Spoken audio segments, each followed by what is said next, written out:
अस्सलाम वालेकुम दोस्तों, पिजन कॉर्नर चैनल खुश आमदीद। दोस्तों दो नर ते एक मादी।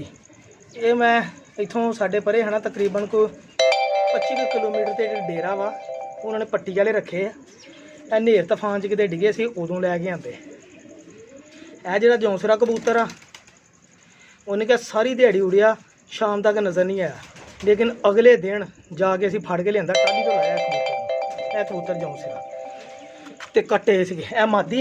यह भी उन्हें कहा जी शाम को 5 बजे फड़ी सी माशाल्लाह। ठीक है जी। तो यह मोतियां वाला कबूतर है। ये भी उन्हें कहा भाजी चंगा उड़िया कबूतर। तो वो को है ही पट्टी वाले को सिर्फ, बाकी पट्टी वाले है सिर्फ 3 कबूतर से हाई फ्लायर। ये तीनों ही मैं ले आया मेरा भाई। शौक करो ज़रा, देखो यह मोतियां वाला कबूतर है जनाब, प्योर मोतियां वाला माशाल्लाह। यह मादी आ, बड़ी अच्छी मादी है। वैसे ही पता लगता कि मादी उड़ी दी अख बड़ी शानदार है।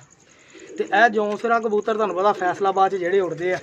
देखो यदा वजूद दसदा ना कि मैं जेठ च उड़न वाला, कि अस्सू च गलती ने उड़ाया तां करके मैं रात रह के डिग्गिया। देखो ये परां च हजे भी वाइब्रेशन किन्नी है। ठीक है जी। यह 3 कबूतर हुण लैके आए जनाब पिंडों। पिंड वाले कबूतर तुसीं कह सकते हैं पट्टी वालियां को। लो जी सरकार, शौक करो जरा। मादी आ, 2 नर आ माशाल्लाह, बहुत आउट क्लास आ। तो मैं 3 भी दे सकदा वा, तो 2-4 होर मैं आ जान। गया बड़ी दूर से, लेकिन वो बंदे 2 टक्करे नहीं। वो दुद्ध लैन निकल गए थे, शाम का टाइम आ। तुहानूं पता पिंडां थावां च यही चक्कर हुंदा। ते अपनी गल हुंदी सीधी गल अगले नूं दस देनी, गां अगले दे नसीब आ जी, जो उहदे नसीबां च होया दसना साडा काम आ सीधा भी। है भाई इस तरह कबूतर आए आ। ठीक है जी। यह 3 कबूतर आ, शौक करो ज़रा। यह मोतियां वाला कबूतर, यह मादी माशाल्लाह बहुत अच्छी। मैनूं इहदी अख बड़ी शानदार लगी, बहुत शानदार अख।